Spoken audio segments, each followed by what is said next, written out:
então ao momento de falarmos sobre o método do projeto de pesquisa. Recapitulando o que a gente já viu até agora, nós falamos em primeiro momento sobre introdução, depois nós falamos sobre fundamentação teórica, ou alguns orientadores vão falar sobre revisão de literatura, e agora nós vamos explicar como a pesquisa vai ser feita. Então anotem aí, se você está com um papelzinho, com uma caneta, um caderninho na mão, anotem. O método se chama o instrumento, a ferramenta.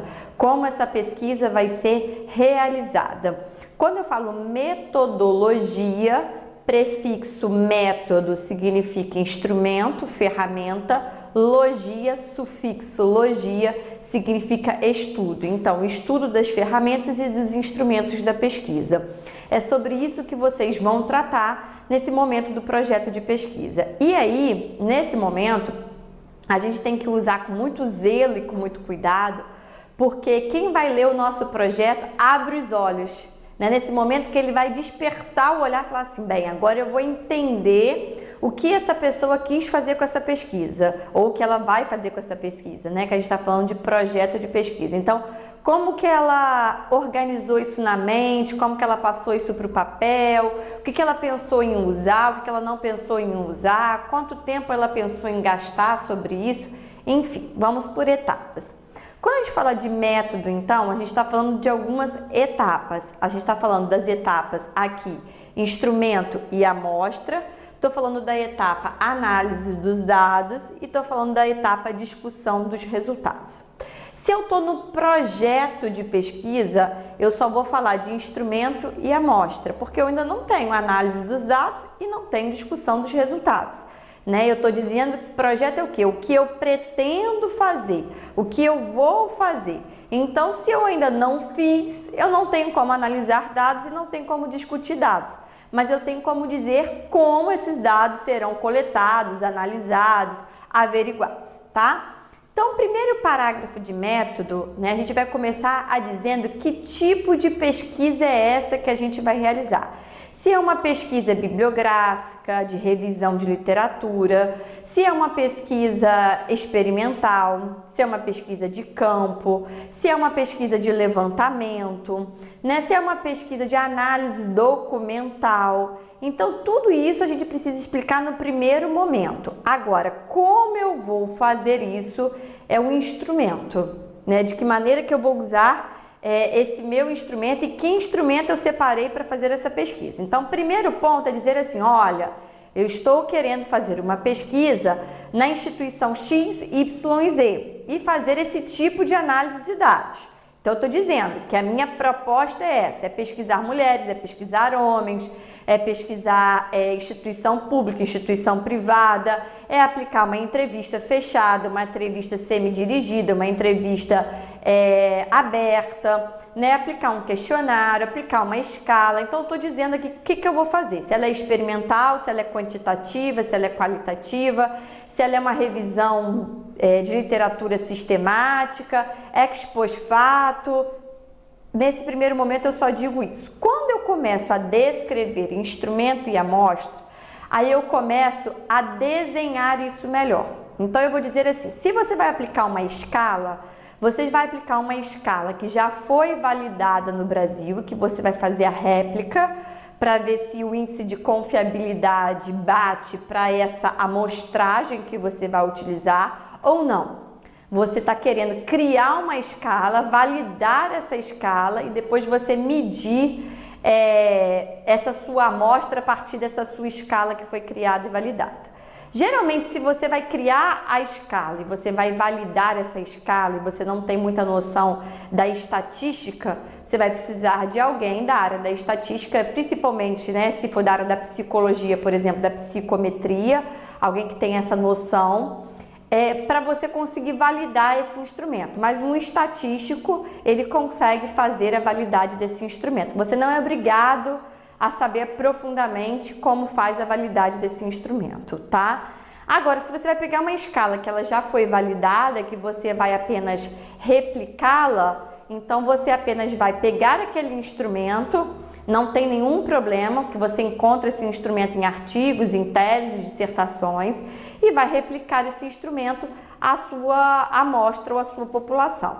Lembrando que quando a gente pega um instrumento e a gente faz réplica desse instrumento, a gente tem que usar o instrumento na íntegra. Eu não posso fazer, essa questão aqui eu não gostei, vou alterar para essa. Não, você tem que usar exatamente aquele instrumento.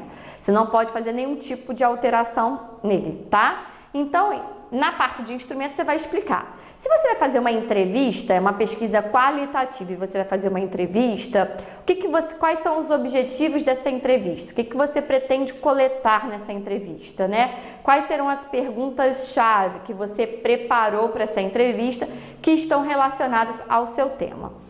Se você, de repente, vai fazer uma análise documental, você vai explicar aqui como que você vai ter acesso a esses documentos, como que você vai, de repente, que você arquitetou aí para juntar as informações desse documento para depois você fazer a sua análise dos dados, né? Então, aqui eu estou conversando com você, no projeto de pesquisa a gente conversa com o outro sobre tudo que eu armazenei, que eu organizei para fazer a minha pesquisa, para colocar a minha pesquisa em prática. Depois eu vou explicar a minha amostra. Eu estou pensando em pesquisar homens, mulheres, crianças, adultos, adolescentes, idosos, quantas pessoas eu estou pensando coletar, como que eu vou ter contato a essas pessoas, né? Como que eu vou ter acesso a essas pessoas. Lembrando que quando a gente vai falar de amostra, a gente deve seguir aí o Código de Ética na Pesquisa, né? A gente deve seguir a legislação também do Conselho Nacional de Saúde, quando a gente está falando de ser humano, né? De contato com o ser humano. Então, a gente tem que entender que qualquer tipo de pesquisa que tenha contato com o ser humano, ela deve ter o termo de consentimento livre e esclarecimento assinado pelo pesquisador e pelo participante. Se for maior de idade, a gente vai falar deste instrumento.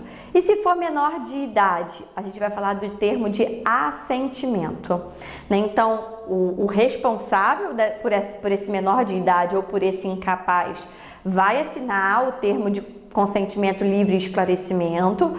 A criança vai assinar, desde que ela já seja alfabetizada, né? Então, você vai fazer o termo de assentimento numa linguagem próxima da criança. E você, enquanto pesquisador, também vai assinar dizendo que você está ciente sobre essa relação e essa troca na pesquisa. A gente vai ter uma aula sobre isso, um vídeo sobre isso, explicando isso melhor, né? Mas aqui em amostra, você tem que falar que você está ciente sobre isso.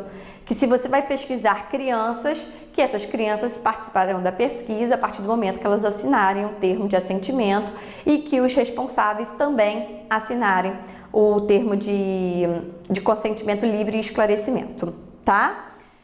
Análise dos dados e discussão dos resultados, a gente vai ter também um vídeo, uma oportunidade para conversarmos separadamente sobre isso, mas aqui na análise dos dados você vai colocar os resultados da sua pesquisa, lembrando que isso não entra no projeto, eu só estou antecipando um pouquinho o conteúdo para vocês, o projeto para por aqui, instrumento e amostra, mas na análise dos dados você vai botar os resultados da sua pesquisa a partir do momento que eles já foram coletados.